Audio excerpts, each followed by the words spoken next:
What is up, though, Lions fans? It's your boy, Motor City Don P. We are back here once again. And shout out to LNU. It is Monday, so you know what it is. We are live on LNU. We are also live on Motor City Cats. You already know. We got some exciting things coming up. Hopefully, by the end of this week, after the Hall of Fame game, it is only a few days until we get to see Detroit Lions football. So before we get into all the things that we are going to get into, when you see me on your TV, you already know that is one thing for certain and three things for sure. One thing is that the Motor City Cats are indeed back at it. Number two is that we came to give you stats and none of that static. And number three, whatever you do, make sure you keep your Lions news pragmatic. And you may be asking yourself, well, how do I do that, Don P? How do I keep my Lions news pragmatic? Well, it's very easy. You smash that like button, you subscribe, you share, you let everybody know what is going on around here, how illustrious it is up in this fan cave, and what we are doing, the types of things we are talking about and all that. And that is it. That is that. You have kept your Lions news pragmatic. So let's go ahead and get into what we got to get into today. We got training camp, bro. I mean, if you thought we were going to talk about something else, you weren't paying attention to the news that is going on around town. It is training camp. It is day, 6 or 7? I lost track, bro. They had that Saturday start, which kind of threw me off a little bit. So I believe this is day 7 of training camp. We got to talk about some coordinators, bro. We've got to talk about the coordinators. But again, as I said, Thursday at 8 p.m. Eastern, I will be here. I don't know. I don't think I'll be on LNU, but I'll be on Motor City Cats. We will be streaming the game live. First time I've ever streamed the Hall of Fame game, and I'm not even going to lie to you. I don't remember the last time I watched the Hall of Fame game. I don't watch it. We've got expectations. Like we're going to see J-Mo out there. Like we're going to see Amon-Ra St. Brown. Like we know we're not. But it just feels that way. It feels like the Detroit Lions are going to be playing football. And in some capacity, you are correct. They are going to be playing football. Members of the Detroit Lions are going to be out there. Hendon Hooker, I heard he's looking good. And they're talking about his trade value going up at the right time. Listen, man. Listen, I got an article where they talk about Hendon Hooker and his trade value. Look, again, Hendon Hooker is a person who was essentially given a vote of non-confidence when the playoffs came and we said, you know what? We good on Hendon. Teddy, come on back out the high school ranks. We know you were just coaching and you were successful and you won a state championship with your team, but we gonna need you to come on in just in case Jared gets dinged. And Jared did get dinged, and he went out for a couple of plays. And the play that we scored on was Teddy Bridgewater handing the ball to Amon-Ra St. Brown, and Amon-Ra St. Brown pitching it back to Jameson Williams on the reverse. Hendon Hooker couldn't have done that. I mean, Hendon Hooker couldn't have just handed the ball off. You didn't trust him to do that in the playoffs. So if you didn't trust him to do that in the playoffs, why should we believe that you trust him to do anything else at any other time? Trade value, you say? Pish posh. Fi, I say. Pish posh, poppycock, boulder dash, cap. Don't be a capologist. Do not be a capologist. I don't think Hendon Hooker's trade value is going to go up or down regardless of how he performs in this preseason. Because at the end of the day, the only thing he can do to raise his trade value is to beat out Kyle Allen. And then if he beats out Kyle Allen, then he's your backup for the Detroit Lions, and he has that job the entire year. No one is trading him. Forget trading for him. No one is trading him. If he proves that he is who we thought he used to be in preseason, and camp, then we keep him on our roster. He's our backup. If he can't beat out Kyle Allen, then who are you trading him to? Are you trading him for what? A bag of Better Made chips and a Faygo Pop? Is that what you're doing? I mean, and people around the country might not want that. You know, that's a Detroit thing. You throw in a bottle of Vernors as well. Okay, you can throw in a bottle of Vernors. They might, you know, somebody in Chicago might do something. Somebody in Indianapolis might do something. I'm only because these are Midwestern cities, so that's why I'm talking about them. Nobody in California is about to come trade you for some Faygo, some Better Made, and some Vernors. I don't think that's going to happen. But anyway, before I get too deep into the conversation, let's give a shout out to Old Wolf. He says, what up, Dome? He says, we will be saying Ben Who after the first game. All right. Just a fan, what up, though? Shout out to you. He says, MCDP, when you were at camp, what did you see? Not Lions camp, but in the Outback. Listen, man, I don't camp. I'm not about to be in the Outback with all them snakes and them critters, and I can't do it. I don't get down like that. I love my kangaroos, my wallabies, you know, wombats and all those things. But, you know, they're not dangerous. And if you don't piss them off, they won't harm you. A snake is, you know, that's just something else. Snake is like, you know, I see you in my hood, homie. I don't think you should be here. You know what I'm saying? What block you live on? Because you don't live around here. And then next thing you know, you getting wrapped up and your head getting bit off. I'm not dealing with that. No, sir. What up, though? Flying Hawaiian. He's back. He's back. He's back from flying, or is he flying again? Or I don't know. Shout out. Shout out my Polynesian folks. Let's see. Okay, we got some.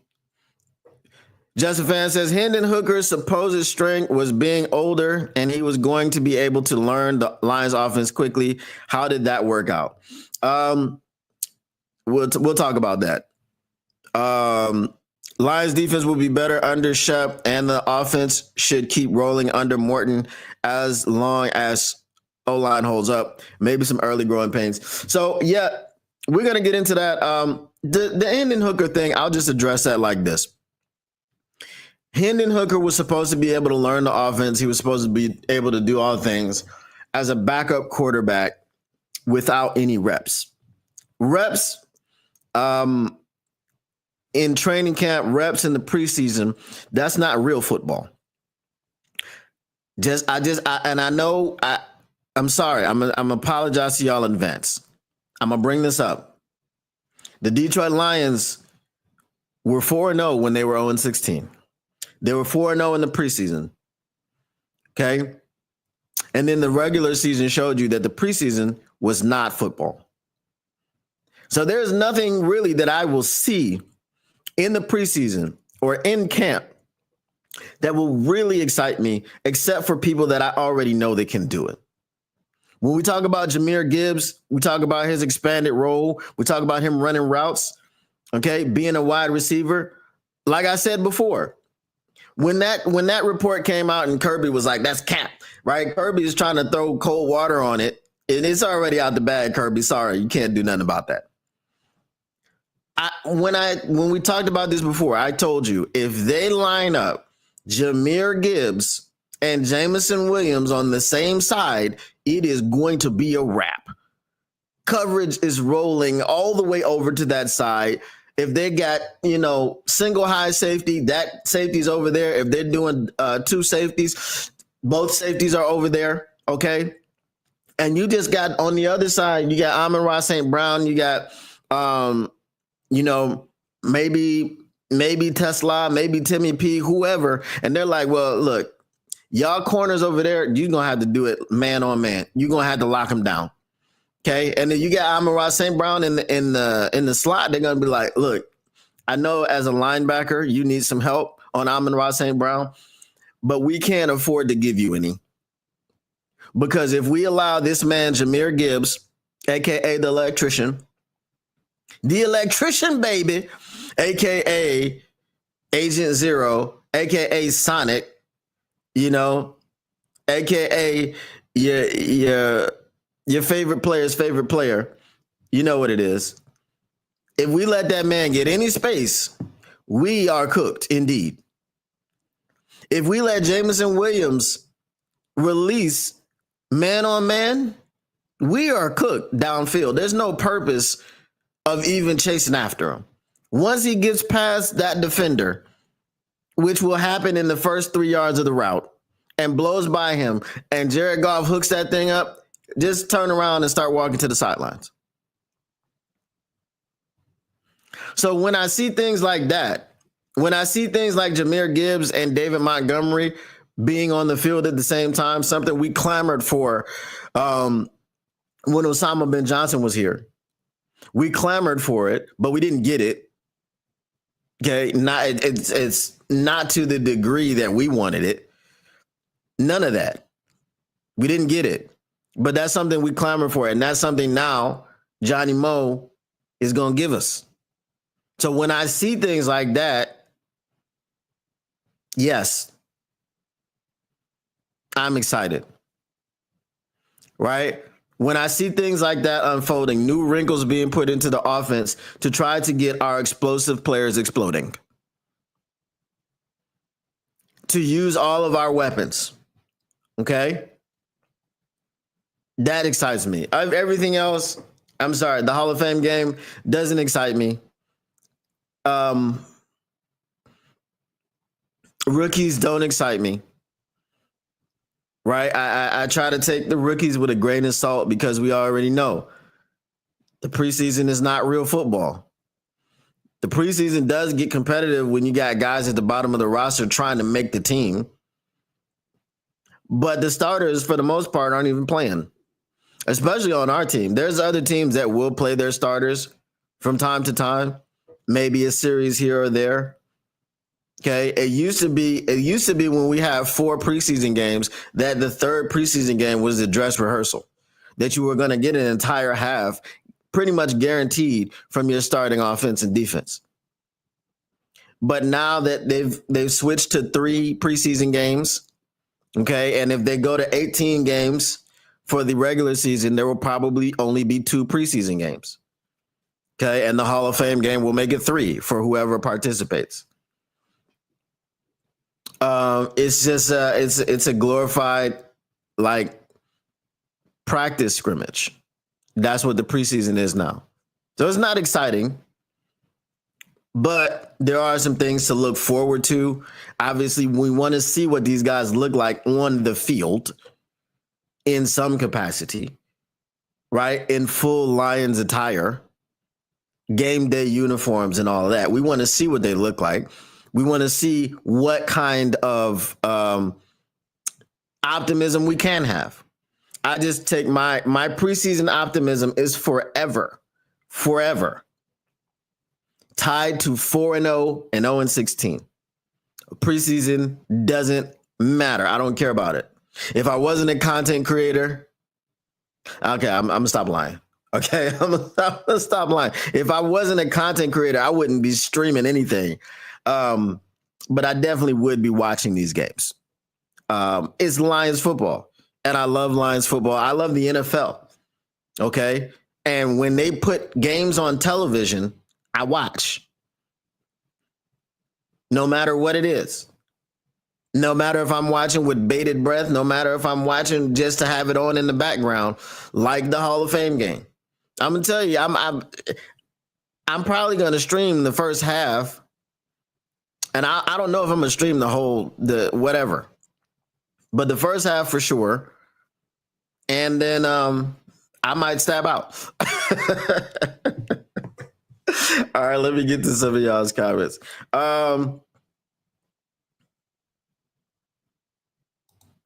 You said a snake is like Ben Johnson for sure. Shout out, shout out to Derek Lion Syndicate. He calls him Benedict Snake Johnson. I just call him Osama Ben. You know what I'm saying? Osama Ben. You got a call on line 3. You know. What up though, Lisa De Lorenzo? She says, "Hello, Don P. I'm not worried about the offense at all, and I guess I'm the lone member from Lions Nation Unite. I guess there's some people in here. There's a lot of people in here watching that ain't talking. And get in the chat, man. This is training camp time. Hey, we are ramping up. We are back, baby. The off season is essentially over. It is back to football. The off season was a struggle. It was a grind, my friend. Okay, trying to put out content every day, trying to sit in front of y'all and talk. Shout out to the writers, man. Shout out to John, the Doc, Macaron.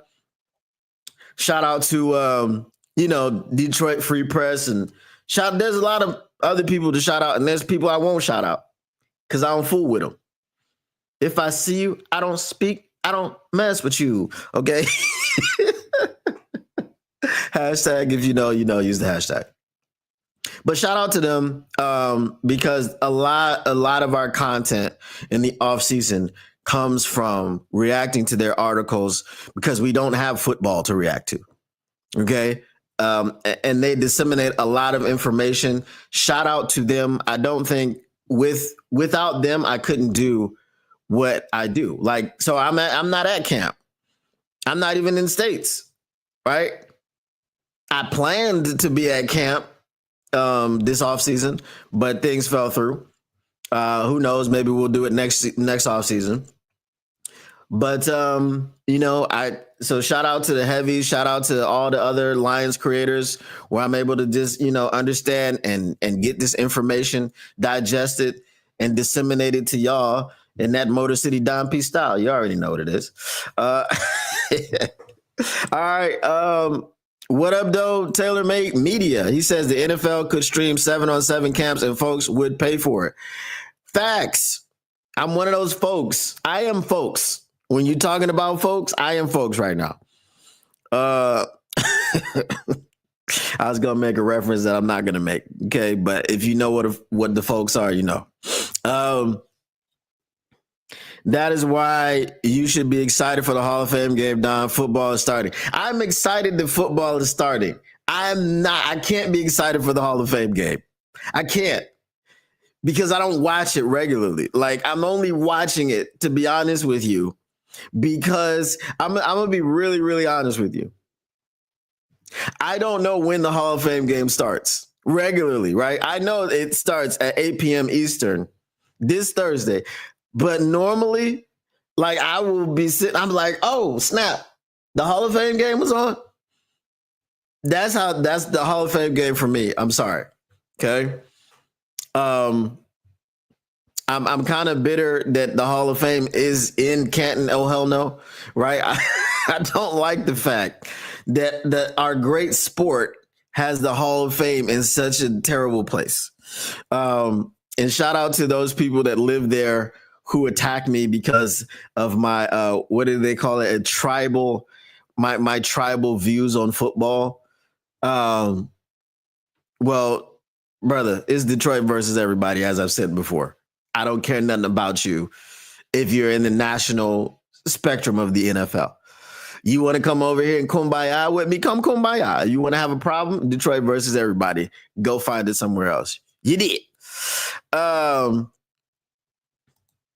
Let's see what we got. What we got going on? TaylorMade up there. All right. What we got? All right. Flying Hawaiian says, I wish there was a team-by-team plan on NFL Plus because I could give an F about the rest of the NFL. Well, that would be kind of hard, right? So it's like the Lions are playing the Baltimore Ravens. The NFL would be like, well, you got to buy the Baltimore Ravens plan in order to see this game. So you would have to buy, like, how many opponents do they have? They have 3 divisional opponents. that goes for 6 games. So they have 11 more games, right? So they have 11 more games. What do they have? Like 11 opponents or something like that? I'm blanking on this. No, 14 opponents. Sorry. Not 14. See, math is not my strong suit. Somebody help me out. So you've got, like I said, you've got 3 teams that you played twice. That's 6 games. Okay. You have 11 more games. Yeah, 14 opponents. Yeah. Okay. I was right. Because you play 11 more opponents on top of the 3. So you got 14 opponents. You would have to buy 15 plans. I'm telling you, that's how the NFL would do it. You would have to buy a plan for every opponent that you have, plus your Lions plan. So it probably just works out better that you just get the whole thing. No, it's not 13. it's 14.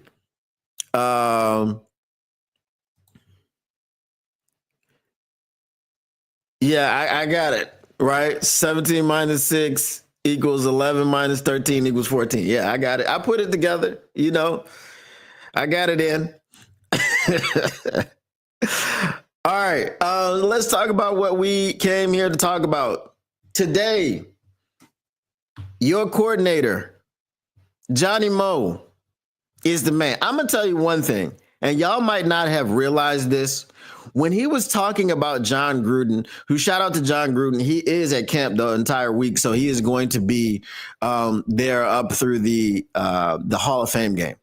So you'll probably see Chucky and Canton. But Johnny Mo sounds like Jon Gruden. He talks like him. Their voices are somewhat similar. Obviously, Jon Gruden is a more amped up person. But from what Jon Gruden said about Johnny Mo, is that Johnny Mo is actually more amped up than him. He said he's a crazy man. Okay. He was like, people think I'm crazy. This guy's crazy. Okay. Now, I hope Johnny Mo isn't the same type of crazy as Jon Gruden, because we know Jon Gruden likes to send emails to people and talk about different races and ethnicities and other types of backgrounds in a way in which he shouldn't do that. I understand locker room talk, but if you put locker room talk on a like, you leave a paper trail with locker room talk, you're stupid. You're not just dumb, you're stupid. I know a guy who leaves paper trails when he tries to threaten people. It's crazy. I got the paper trails. One day they will be released, guy. So don't forget. I got the paper trails. I got the documents. So, but that's just the thing. When you threaten people, when you engage in illegal activity, don't make a record of it. That's criminology 101. If you're going to be a criminal, don't record it. Don't record yourself committing crimes. That's the fastest way to get caught. Don't do that. All right.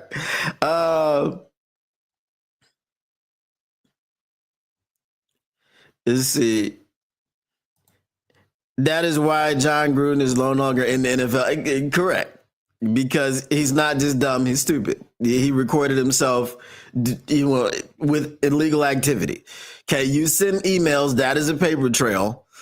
You don't have control over it. Okay, you don't have control over the emails. I just want to let you guys know this. For those of you who don't understand how technology works, once you send an email, that's it. It's gone. It's in the other person's possession. You could try to delete it all you want. You can't unsend it. Okay? Just say it.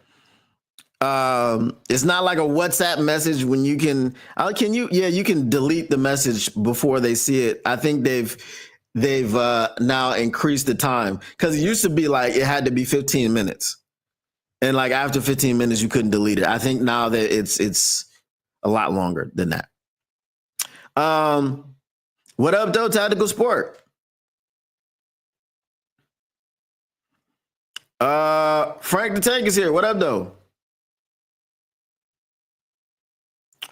Um,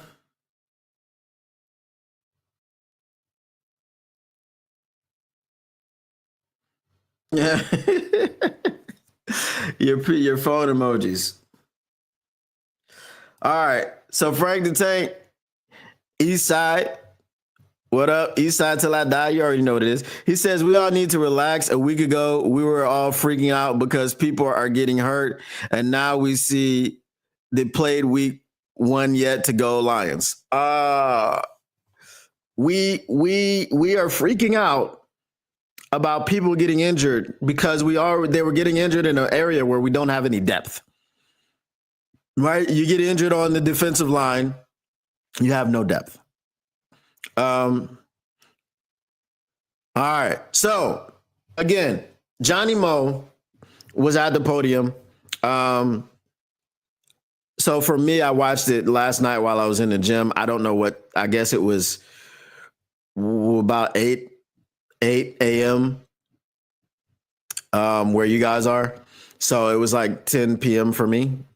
Johnny Mo had a lot of interesting things to say. So let's break down some of his philosophies.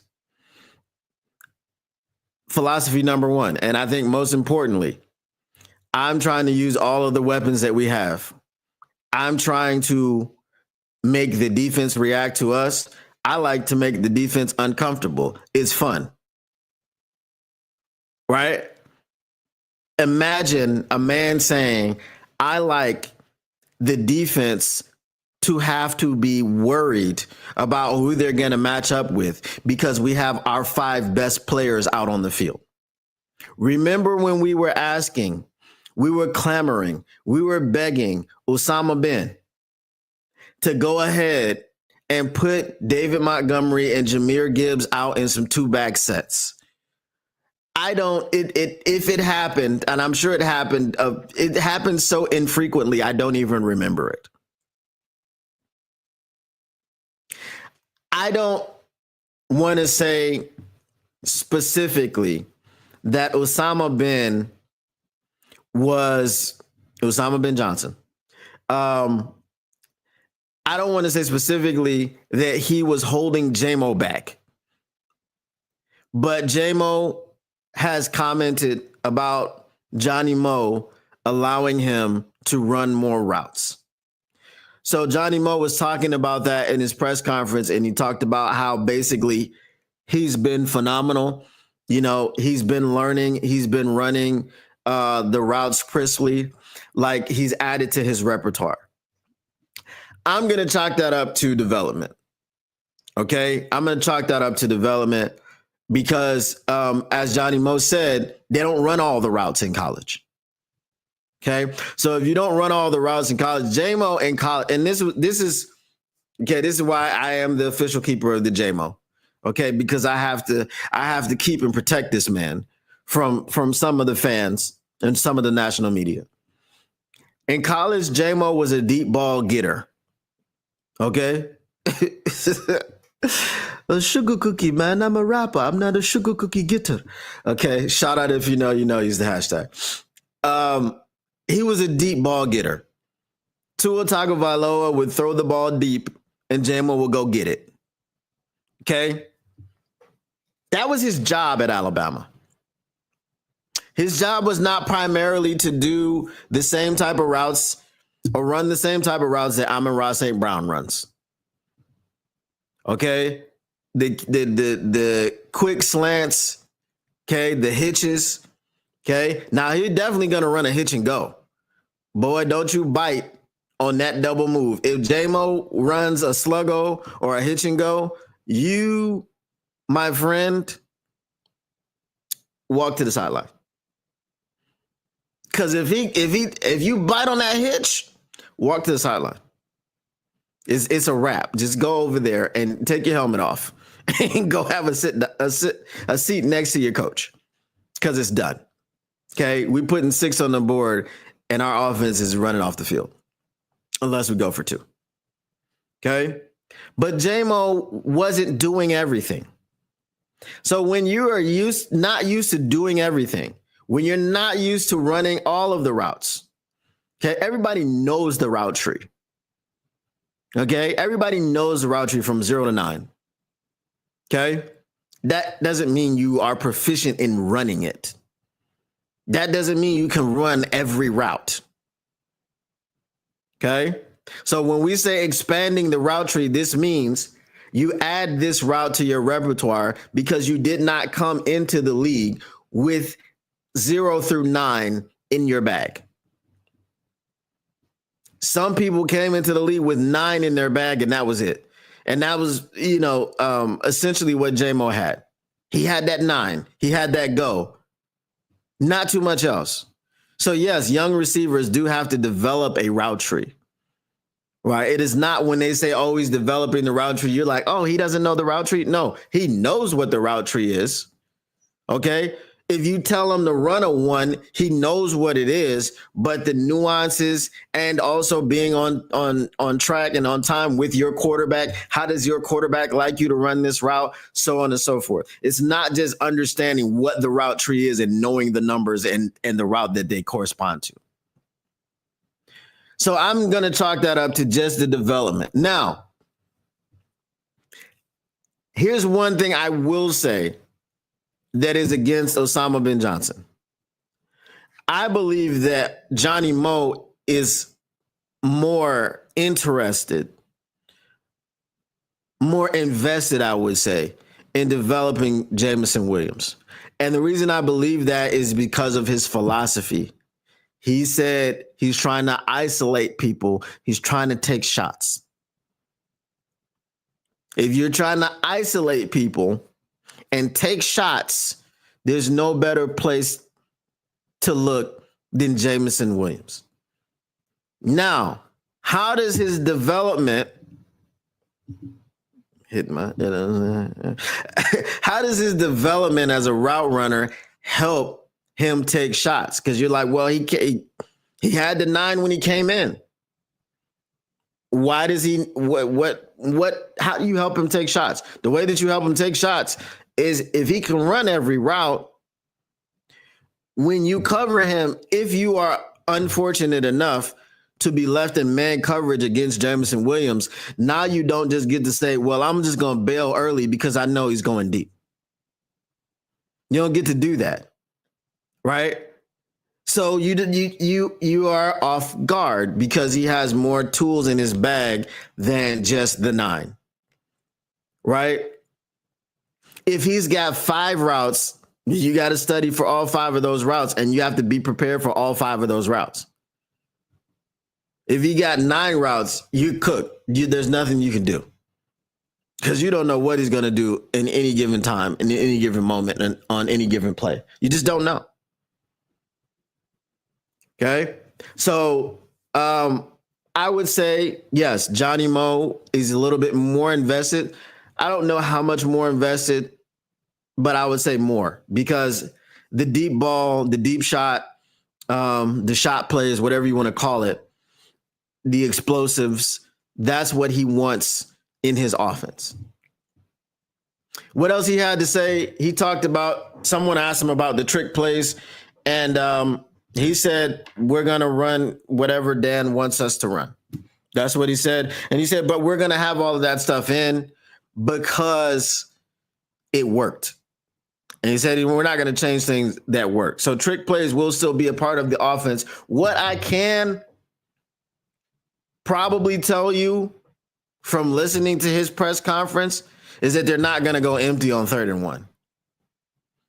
What I can tell you from listening to his press conference is that they're probably not going to do a reverse pass with JMO down.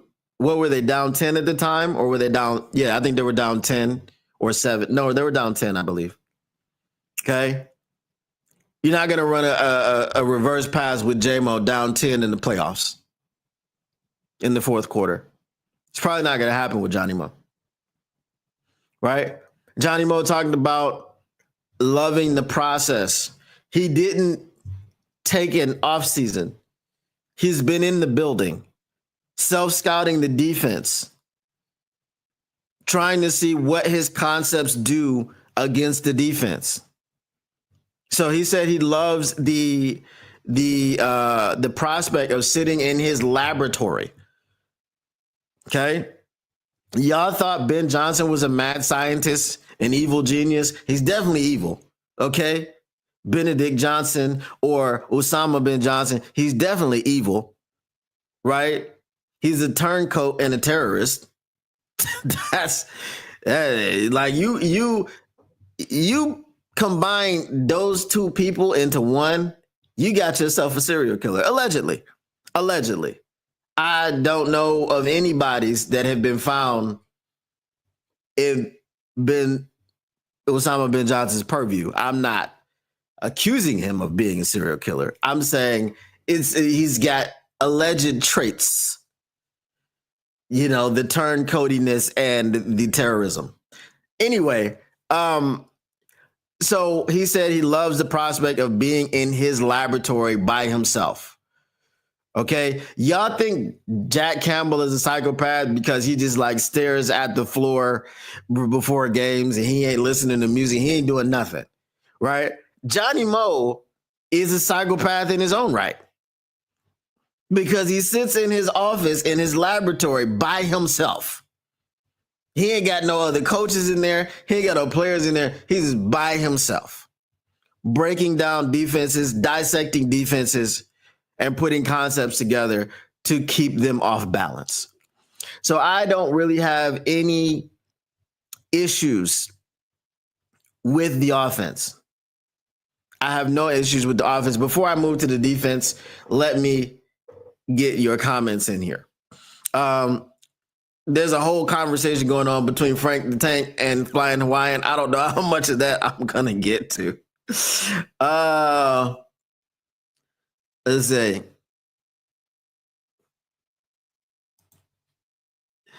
What I missed was playing Ghost of Tsushima.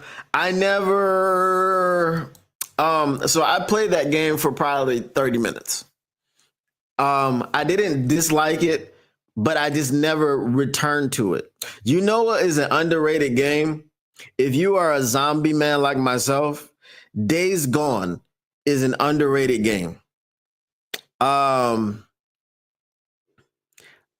wish so. Days Gone came out a little bit before everything had a multiplayer mode.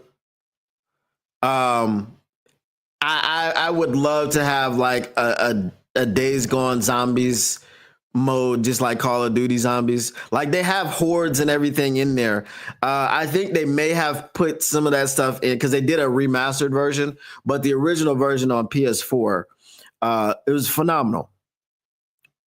But it was like, you know, anything that's kind of like a survival game with zombies, I'm here for it. If y'all have, there's a game called How to Survive and How to Survive 2. If you like those types of games, play them. How to Survive and How to Survive 2. It's on PlayStation. I wish they would come out with a How to Survive 3. But yeah, no, phenomenal. Very, very under the radar, very underrated game. So, all right. Let's see. What else we got?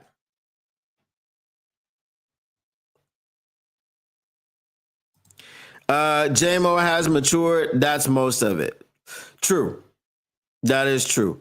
I was watching Albert Breer. Albert Breer had a breakdown. He was at camp on day 3, and he was talking about how when the third team offense was out there, J-Mo was on the sideline with his helmet off. And whenever like a young receiver, like a Kenny James or a Jackson Meeks or any of those guys would come over, he would like put his arm around them and, you know, give them free game, you know? So shout out to J-Mo, man.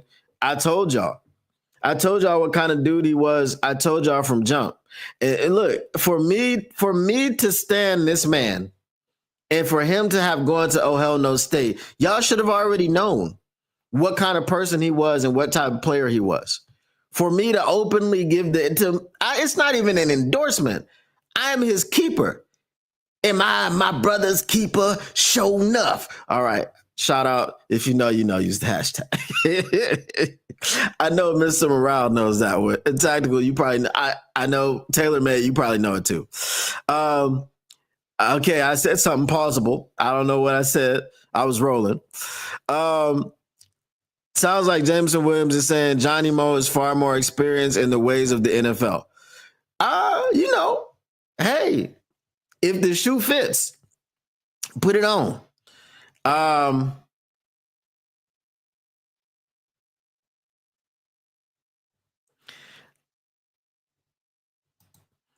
don't think JMO even knew all the routes in college. He was. You think he didn't know that there were 9 of them? Is that what you say? You know very early how the route tree. The route tree is a very early thing, especially if you play receiver.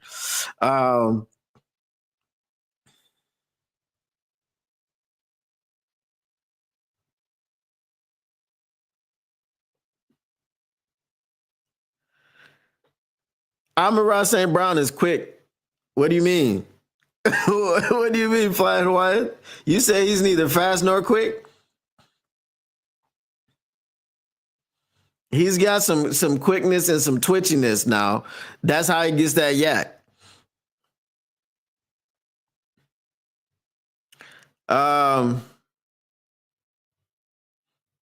Independent Aquaman, what up, though?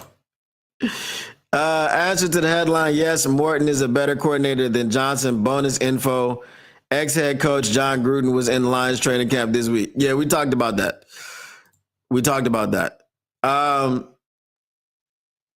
Chip Bradshaw, what up, though? He says Days Gone was a great game. I still have it in my library. I just don't play it. I don't play a lot of anything these days. I'll be busy.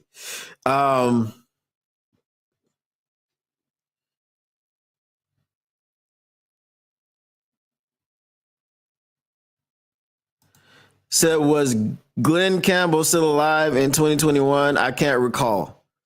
I feel like that's someone I should know who that is, but I don't.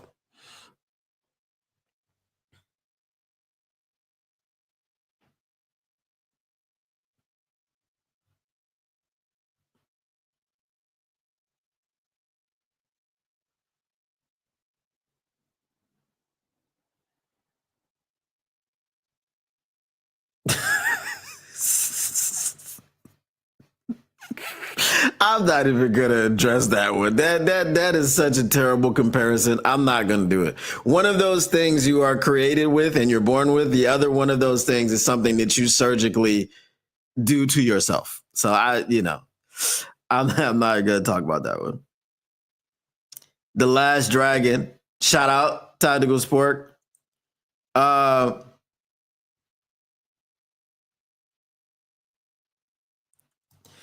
He may have known there were 9, but he didn't know the routes. I mean, if you don't have to, you don't have to. But that's why you come in and you develop. You know, it's only a problem if you don't get them in your 4th year. You're like, I can't deal with these 9, man. All I know is go. That's all. So if you got that problem, then yeah.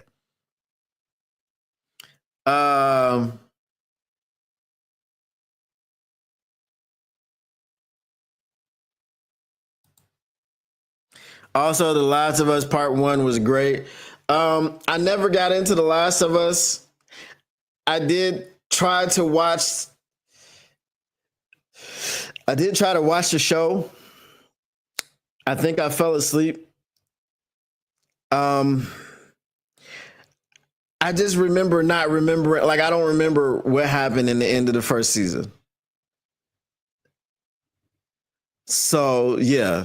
I don't know. I'm not a huge Last of Us fan. It's good. Like, it's a zombie game.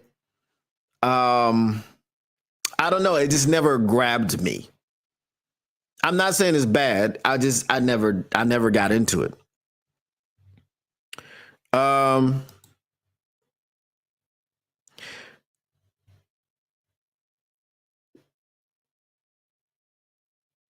Oh, country singer. Okay. If it's a country singer, I don't know. Willie Nelson. That's as far as I go. Uh, what is that? What is that dude's name? Colby Keith or something like that. Um. Also, your pausable moment was ball. Oh, he's a deep ball getter. Pause. Okay. I see how that's a pausable moment. All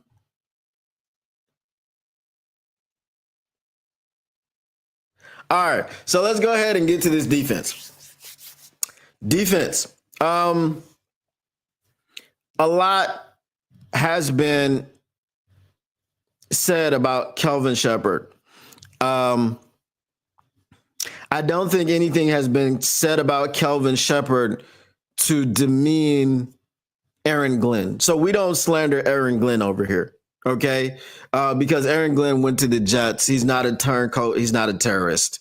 Now, if Aaron Glenn had gone to the Packers or something like that, we would have the same energy, okay? We would have the same energy that we have for Osama bin Johnson. I don't think that anything is said to slight Aaron Glenn. I know Aaron Glenn was very personable, and Aaron Glenn was the coordinator. What was he voted? The coordinator that people most wanted to play for, and this was throughout the NFL. So I understand that Aaron Glenn is a very personable guy, is behind closed doors, with his players, open door policy and everything. So when Terrion Arnold is asked a question about Coach Shep and what they like about him, is like, oh, the player coach relationship, he allows us to meet with him, blah, blah, blah. I know that Aaron Glenn used to meet with J-Mo every morning at 7 a.m. Like J-Mo would come into Aaron Glenn's office, and J-Mo is on the offense. He's not even one of Aaron Glenn's players. And Aaron Glenn took the time out to speak to him. It was an open door policy. So anything that they say about Coach Shep, for those of you Glenn haters, don't think that this is something different that they're saying, like, oh, we didn't see this before with Aaron Glenn. Oh, his door was closed. He didn't let us come. No, that's not what they're saying. I think they're just saying the same thing about Shep, because Shep did cut his teeth under Aaron Glenn. He did learn everything that he knows about coaching from Aaron Glenn, and so on and so forth. I think the difference between Aaron Glenn and Coach Shep is his intensity. His intensity is always there. You saw it there with Aaron Glenn. You saw it with Deuce Staley, but it's more of it's like a switch that flips on, and Aaron Glenn is now with that intensity. I think with Kelvin Shepherd, you have to turn it off, right? And that's what we've heard about him. He's so intense. He's this, that, and the third thing. Very, very knowledgeable, extremely knowledgeable. When Steve Spagnuolo, who is, I don't know if you can say he's top 3, right, in the NFL as far as defensive coordinators right now. He's top 3 and he's not 3. So when that guy calls you a genius, okay, you have to kind of, there's no grain of salt that you're taking that with. You're eating that up. Aiden Hutchinson, extremely comfortable with Coach Shep. Extremely, extremely comfortable with Coach Shep. Someone was saying that I think it was the heavies, that he kind of lights up when he talks about Shep. I feel like Aiden Hutchinson has a closer relationship with Shep than he had with Aaron Glenn. He had a relationship with Aaron Glenn. He had a good relationship but I feel like he's closer with Shep, and he always has been. As far as Aiden Hutchinson, reports out of camp is that he looks better than he looked before breaking the leg. Remember, Aiden Hutchinson came back from I think it was a broken ankle at Michigan, and had like his best season. He mentioned that himself. He said that, he had done that before. He did the same thing in Michigan, came back, had his best season. He said, this is the last one, by the way.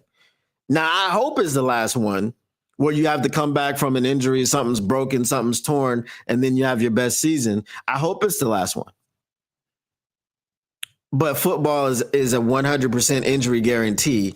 So I can't say that it is the last one. I just hope that it is. Marcus Davenport has been getting rave reviews at camp. And this time last year, again, you were like, where is Marcus Davenport? Oh, he's over there in bubble wrap. He's not even doing team activities in camp. So the fact that Marcus Davenport is going through camp and he's in pads with everybody else and he's clanging and banging. You know, that's what we used to call it back in the day, clanging and banging. That's a hashtag moment. Shout out if you know, use the hashtag. It's recent. I just want to let you know, Amon-Ra St. Brown was involved in this conversation. That's all I can say to you, because I know everybody didn't see it. But so the fact that Marcus Davenport is in the trenches, clanging and banging, it's a weightlifting weightlifting reference. I don't need to pause that one. The fact that he's in there and he's doing work and he's quote unquote dominating in the trenches, I'm not going to allow myself to believe. I'm not, because I don't want to be sitting up here looking like a fool. Pants on the ground, looking like a fool with your pants on the ground. Shout out if you know, use the hashtag. I'm not going to allow myself to believe. I'm not going to get ahead of myself. I got to see Marcus Davenport in the regular season go through week 1 and not get injured at the end of week 1 so that he misses week 2 and then play in week 3 for a quarter and get injured for the rest of the season. I have to see him make it past week 3. Okay. Yeah. And that's not a large ask. It's not. Okay. It's not a large ask. Albert Breer was talking about how good he looks when he was there at training camp. But again, the caveat with Marcus Davenport is always if he can stay healthy. That is always what it is. That is always what it will be. It is never not going to be that until he remains healthy. So until he can prove it, no, I'm not going to allow myself to believe. Okay? I'm just not going to allow it to happen. But from all reports, he's stronger, faster, more fluid than he has been in recent years. I hope it works out. I really do. I hope that it works out for Marcus Davenport. I know I've been dubbed the Marcus Davenport hater, and I've defended myself here many times. I do not hate Marcus Davenport. All I want to see is Marcus. All I want to see him win, no matter what. That's all I want to see for Marcus Davenport. Right? But unfortunately, right now is every time he walk up in that building, list on the IR go up. And they stay there, and they stay right. So he's listed on the IR. I don't want that to happen this season, right? I don't want that to happen this season. Now, this talk is premature.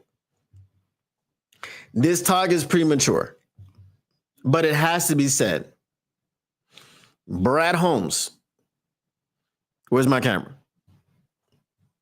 Brad Holmes. If Marcus Davenport stays healthy this entire season, balls out, don't you give him no contract extension. Don't you extend his contract unless you extend it in a way where, just like right now, incentive laden. You want to get that money, incentive laden. You guys to play. I don't have a problem with you signing Marcus Davenport to a 3-4 year extension, whatever the case may be. But that whole damn thing better be all incentives, right? You think you got the bag? Look at the fine print. Okay, we're gonna pay you $20 million next year, but you gotta play 17 games. If you don't play 17 games, that 20 million goes to 5, right? That's a baseline, right? That 20 million goes to 5 million. And then And then the $5 million is incentivized just like this $4.75 million. If you gave him a contract structured that way and he was willing to take it because he knows that he hasn't been healthy, I'm all for it. Sign him up. And if he plays 17 and gets you, postseason success, all that stuff, no problem. Give him that $20 million. But if not, no, sir. Not going to happen. All right, let me see what y'all are saying about this. Oh, before that, Terrion Arnold looks good. For those of you Terrion haters who thought that he was a bust, and I tried to tell you, okay, I'm a former corner. I tried to tell you, cornerback is the hardest position to play. You are running backwards and you are reacting to a human being who's running full speed at you and knows what he's doing. You do not know what he's doing. The only way that you know what he's doing is from tape and being in the moment, reacting. That's it. Okay, so Terrion Arnold, film study all offseason. For those people that were mad because he was rapping and he was putting it on social media, film study all offseason, looks phenomenal, going back and forth with Amon-Ra St. Brown, who is your number one wide receiver on this team. Making life difficult for Amon-Ra St. Brown because Terrion Arnold has always had super sticky coverage, as I've told you before many times. Okay, all right, let me get to what y'all are saying.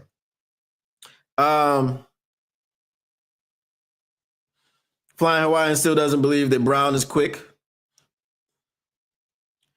I believe AG will be a good head coach too. I believe he will be a good head coach as well, but I think it's possible that he may be overshadowed by the cloud that hovers over the Jets organization. The incompetence. So like I listened to a podcast yesterday because I used to do this a lot last season. This is a Bears podcast because I want to know what they're talking about and I want to be informed about what's going on around the NFC North. That's kind of my job, right? It was very cringy, but there is still incompetence in that building. That incompetence may hinder Osama bin Johnson. So because there's still incompetence in the Jets organization, and I don't think it's ever going to change, that may hinder Aaron Glenn. I hope it doesn't. I hope he can rise above it. He was in that building as a player, so maybe he's used to navigating around it. I don't know. But yeah, I have high hopes for Aaron Glenn, but I don't. Because it's the Jets, I'm not sure. Glenn had the bad habit of not making halftime adjustments. Other than that, I had no issues with him unless his practices caused D players injuries. Hopefully not.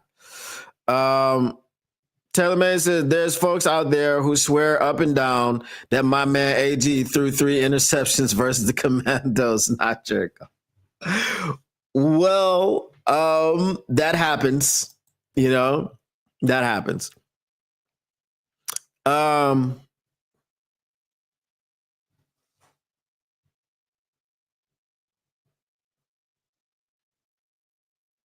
Let's see. What up, though, Burley Begley?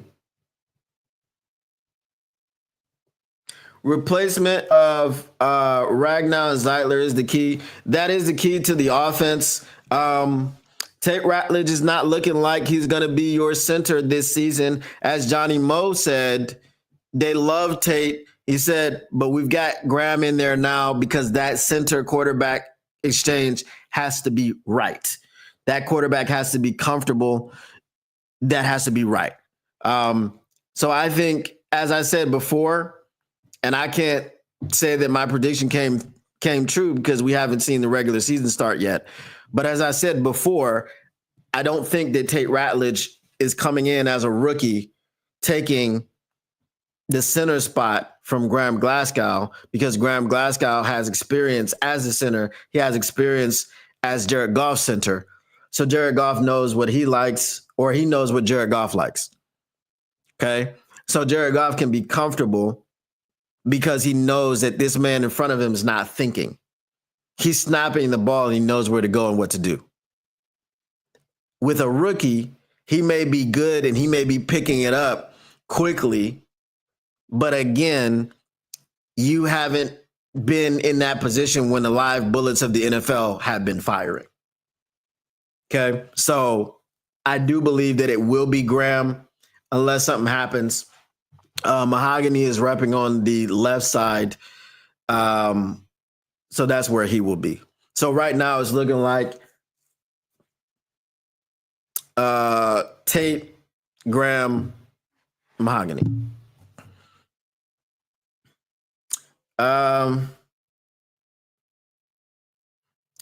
Clanging and banging. Let me see.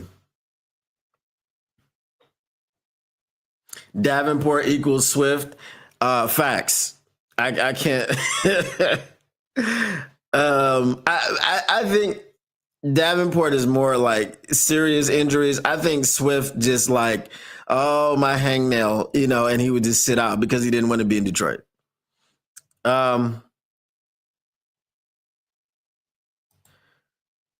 Wasn't Pants on the Ground from American Idol? I believe so, yes. The old man again.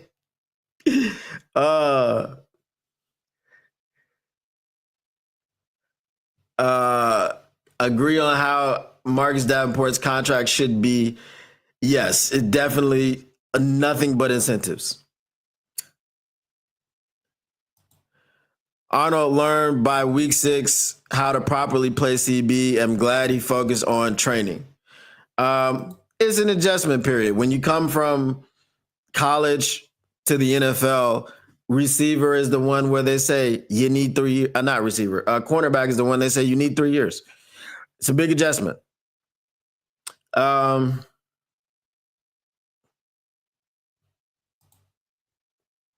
BJ wasn't yet ready to be AC. Plus, the Bears organization is also a mess. Not as bad as the Jets one, though. What do y'all think about Osama benching the whole first team? I know he didn't learn that from Dan Campbell.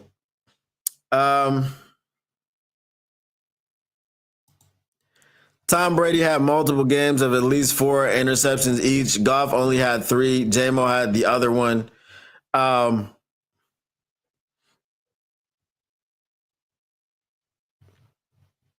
Yeah, so the thing about interceptions is if they come in the playoffs, that's a bad time. If it happens week 6 versus the Houston Texans on Sunday Night Football, and you throw 5 and you still somehow manage to win, that's cool. But you know what? I rather would have lost that one and won the one in the playoffs against the Commanders. Okay, because losing that one in week 6 means that you continue to play. You got a game next week. When you lose the one in the playoffs, you got no games. That's it. They're done. And that's the fact of the matter is whoever's fault it was, whatever the team did not perform, they underperformed, and we didn't get done what we needed to get done.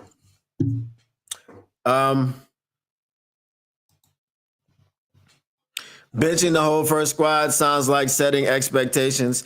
Yeah, he's trying to create accountability.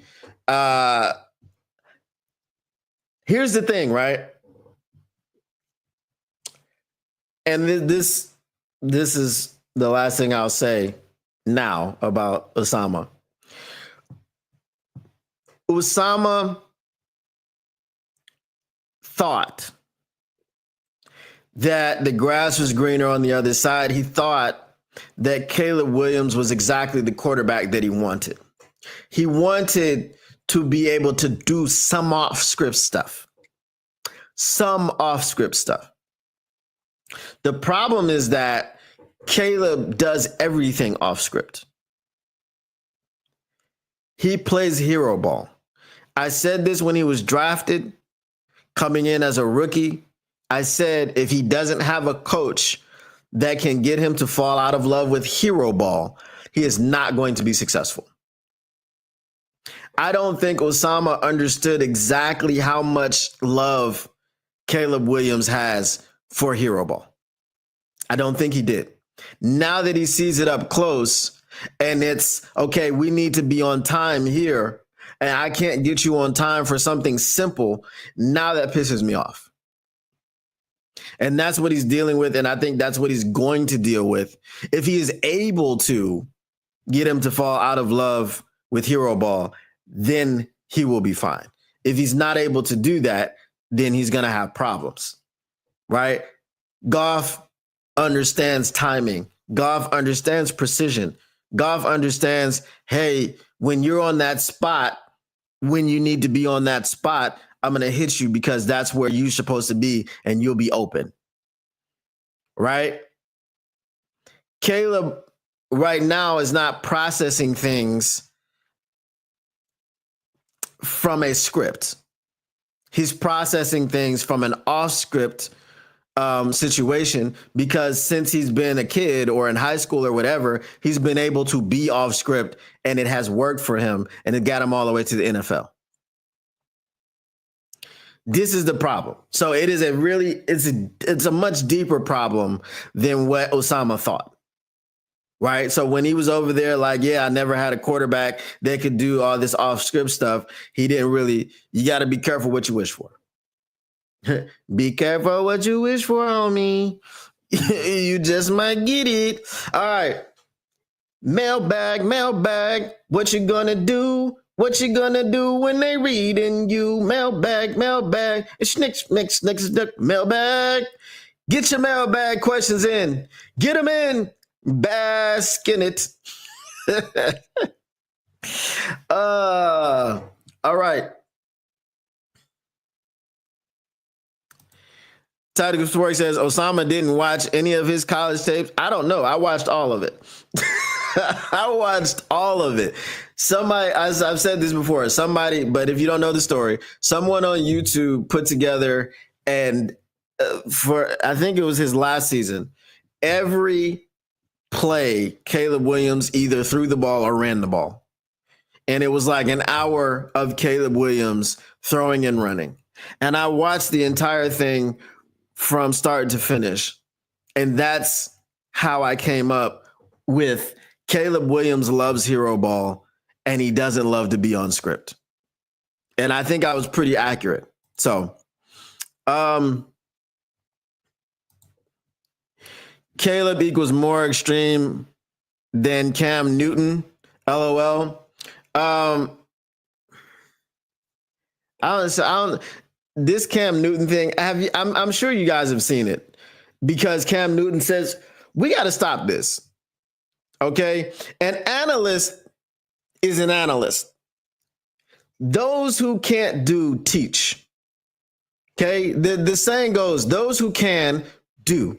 Those who can't do, teach. Okay? And so a person that has an opinion, whatever you think about Cam Newton and his quarterback play or whatever the case may be, whatever you think about Robert Griffin, whatever you think about Dan Orlovsky, okay? If one of these people says something about a current quarterback, and I'm not saying anybody here did it, if one of these people says something about a current quarterback and it just creates this uproar, right? Jalen Hurts, I said it in a video because I was just looking at the video yesterday. It was about the fact that I said they could possibly go 15-2 again.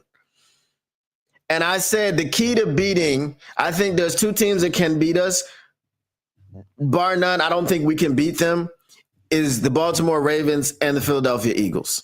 And I said it was because of the way that they were constructed with that two-headed monster that was Lamar Jackson, Derrick Henry, Jalen Hurts, Saquon Barkley. The first thing I said was the pathway to beating the Philadelphia Eagles was to make Jalen Hurts beat us with his arm because I don't think he can. I know Lamar Jackson can beat us with both. I don't think Jalen Hurts can beat us with his arm. Jalen Hurts last season threw for less than 3,000 yards. I rest my case. All right.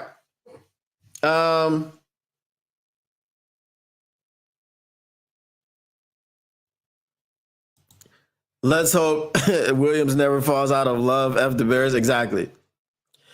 I saw some Caleb Williams snaps where he was consistently under pressure and he was trying to keep the football alive. You know what?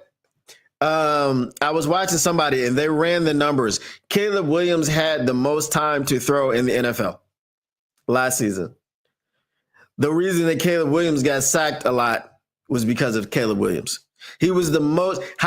So you have to make this make sense. How do you have the most time to throw on average? His average was over 4 seconds, which he cleared everybody by like 2 seconds or 1.8 or whatever. How do you have the most average time to throw in the NFL and you are the most sacked quarterback in the NFL? Caleb Williams' line was not the problem. He made the line look as bad as it did, not the players that were on the line.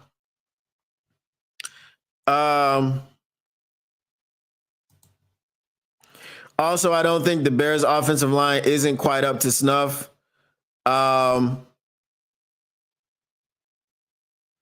Is or isn't? Because that makes a whole lot of difference. That makes all the difference in the world. Mailbag, Flying Wyatt says, what do you think of Lovett? I don't see him making the 53.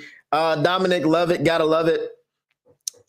It's gonna be tough because from what I understand, Jackson Meeks is out there balling.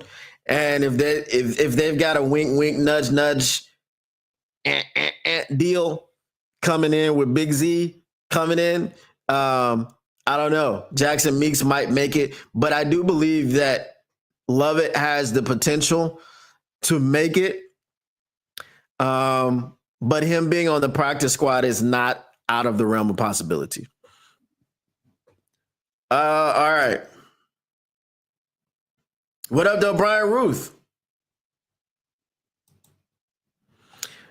Dan is remembered for running out of the back of the end zone. I know. And Jared Allen was he was just pointing at him. Look at this guy. He doesn't even realize it. Yeah. Exactly. ESPN's Deep Analytics mentioned that the Bears OL was one of the best at pass protection. Yes. So Caleb Williams is garbage. How you have one of the best offense. So this is the thing. This is how you understand that Ryan Poles doesn't know what he's doing. All he looked at was Caleb Williams got sacked a bunch, so we have to retool the entire offensive line. So you spent a bunch of unnecessary money on the offensive line. You spent a bunch of unnecessary resources, trading picks, signing players. But that wasn't even the problem. The problem was your quarterback. And if you had just kind of self-scouted and looked at that, then you would have known that you didn't have to go out there and spend all that money and those resources. But shout out to the Bears for extending Poles for another 5 years. I appreciate you. We all appreciate you.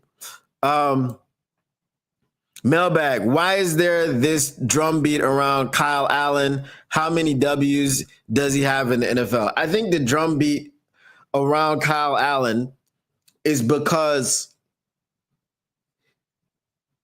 it's an indictment on Hendon Hooker if Kyle Allen can't beat him out.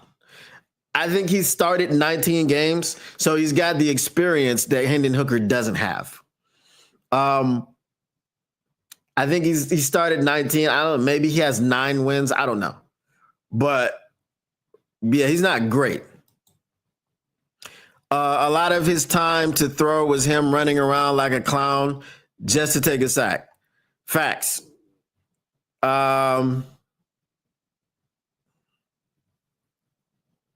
Recheck. Let's see. Mailbag. Have we seen the last of Tom Kennedy? No. Tom Kennedy is a training camp legend. He is a practice squad killer. Dan Campbell said all he does is make plays. Obviously, he not making enough plays. But, you know, Tom Kennedy, He's carved out a niche for himself, man, and that is practice squad player. I'd love, you know what? I'd love to be in Tom Kennedy's shoes right now. I'd love to have just consistently made the practice squad every year of an NFL team. That would be fantastic. Right?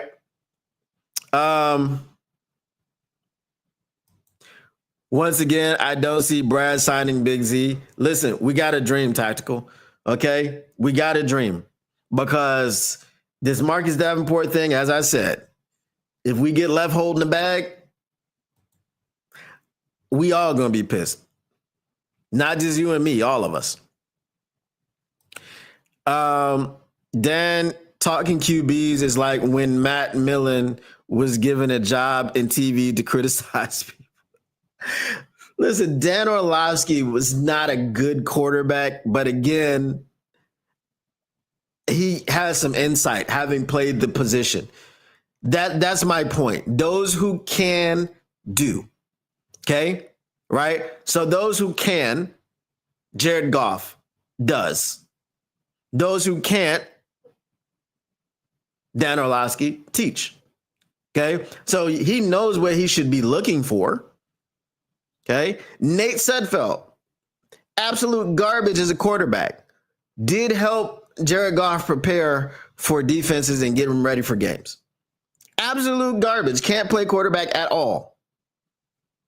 But Nate Sudfeld would probably be a good coach. You understand what I'm saying? So this is the same thing with analysts. You don't have to be an all-star to be, talking about football. I was wrong. Bears had the 8th best OL for run blocking and 15th best at pass protection the previous year. In 2023, the Bears pass protection was better, and in 2022, even better. Middle of the pack is fine. Not everybody's going to be the Detroit Lions and have everything. Chip Bradshaw says, do you think our practice squad is in jeopardy of getting poached by Jets and Bears? I think our practice squad this year will be in jeopardy of getting poached by a lot of people, a lot of teams. But specifically the Jets and the Bears, I don't know about that. I don't know. Especially the Bears. Like, Osama's already pissed us off by going over there. If you're now trying to take players, that's just an extra incentive for us to beat your ass. BTA 2 times a year. So Justin Fields used to have the same problem that Caleb Williams may still have. We'll see about Justin Fields. I mean, Justin Fields wasn't bad in Pittsburgh. He just wasn't particularly good. I think the skill set of Caleb Williams is far beyond Justin Fields. But yeah, system and coaching matters. Situation matters. So, Justin Fields wasn't a complete disaster in Pittsburgh. All right.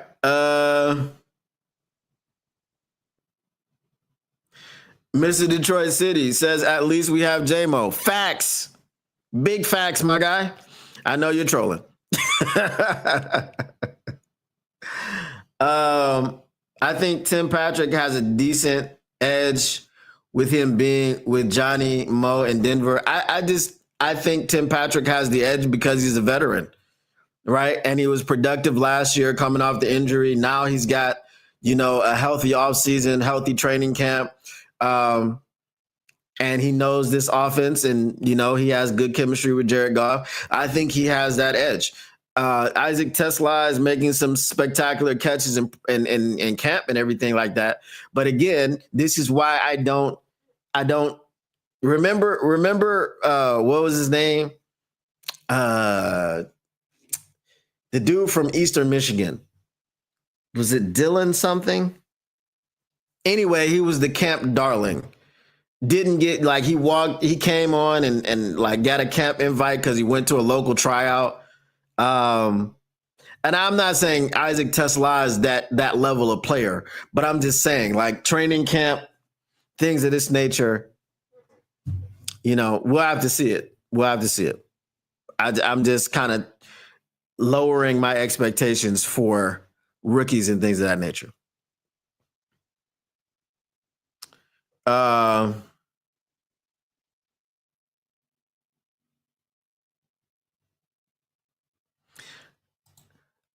I think we're possibly playing our last JMO season. If he balls out like we think, he's gonna be effing expensive. Yeah, we got 2 more seasons with JMO. We got this one and next one because they picked up his 5th-year option. So I think we're good. Justin Fields never painted his toes. Caleb Williams has since birth. Facts. Did y'all see Caleb Williams on the Amon-Ra St. Brown on the St. Brown Brothers podcast when that man was talking about putting it in his schedule to go get his nails painted? I was like, what? This man is saying this confidently.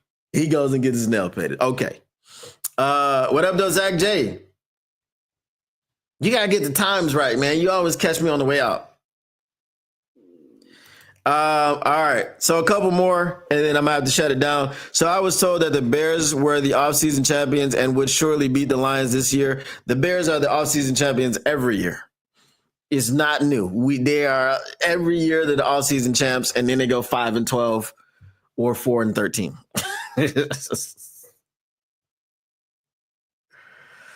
Tesla is playing almost like a tight end. That could be a nice wrinkle though. Oh, sorry. Here's my mandatory Broderick Martin hate. When we getting rid of that guy? I think fairly soon. You know what? I could see Broderick Martin being relegated to the practice squad this season. I really could. Because from all reports, Brad doesn't want to just outright cut a guy. I think he did the same thing with James Mitchell, the tight end? I think they moved him down to the practice squad before releasing him.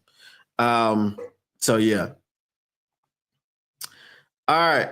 I'll do this one more and then I have to get going. I've got some things to do. All